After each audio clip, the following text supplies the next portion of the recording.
हरे कृष्णा। तुलसी विवाह पर्व का सनातन धर्म में बहुत महत्व है। ये शुभ दिन भगवान विष्णु और देवी तुलसी के मिलन का प्रतीक है।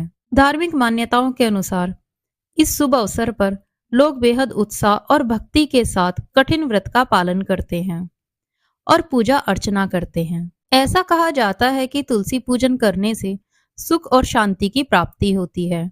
साथ ही घर में सदैव के लिए धन की देवी माँ लक्ष्मी का वास होता है।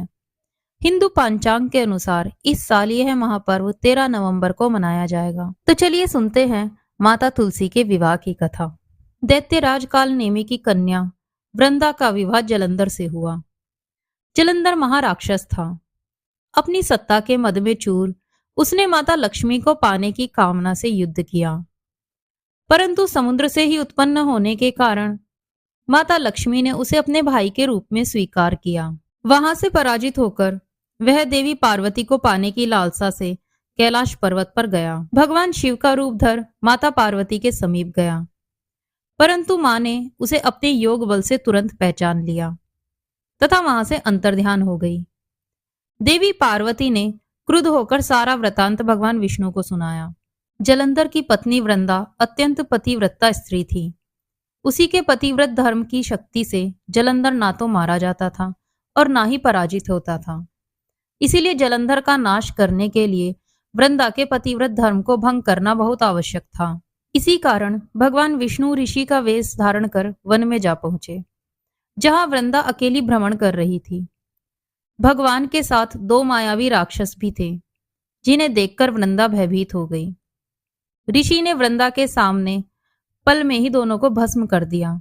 उनकी शक्ति देखकर वृंदा ने कैलाश पर्वत पर महादेव के साथ युद्ध कर रहे अपने पति जलंधर के विषय में पूछा।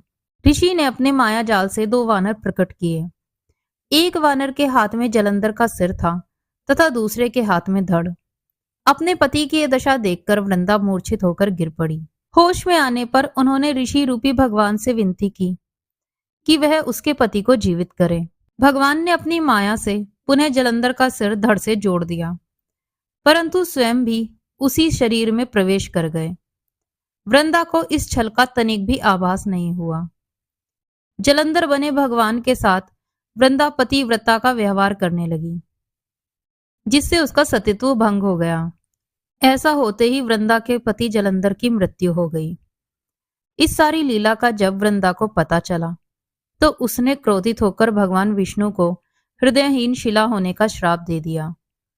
अपने भक्त के श्राप को भगवान विष्णु ने स्वीकार किया और शालिग्राम पत्थर बन गए। सृष्टि के पालनकर्ता के पत्थर बन जाने से ब्रह्मांड में असंतुलन की स्थिति हो गई। ये देखकर सभी देवी देवताओं ने वृंदा से प्रार्थना की कि वे भगवान विष्णु को श्राप मुक्त कर दें। वृंदा ने भगवान विष्णु को श्राप मुक्त कर स्वयं आत्मदाह कर लिया। जहां वृंदा भस्म हुई वहां तुलसी का पौधा होगा।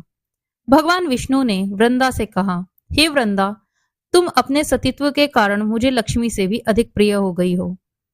अब तुम तुलसी के रूप में सदा मेरे साथ रहोगी। तब से हर साल कार्तिक महीने में देव उठानी एकादशी का दिन तुलसी विवाह के रूप में मनाया जाता है। जो मनुष्य शालिग्राम रूप के साथ तुलसी का विवाह करते हैं, उनको इस लोक और परलोक में विपुल यश की प्राप्ति होती है। तो ये थी तुलसी विवाह की कथा। आपको ये कथा कैसी लगी, हमें कमेंट बॉक्स में जरूर बताएं।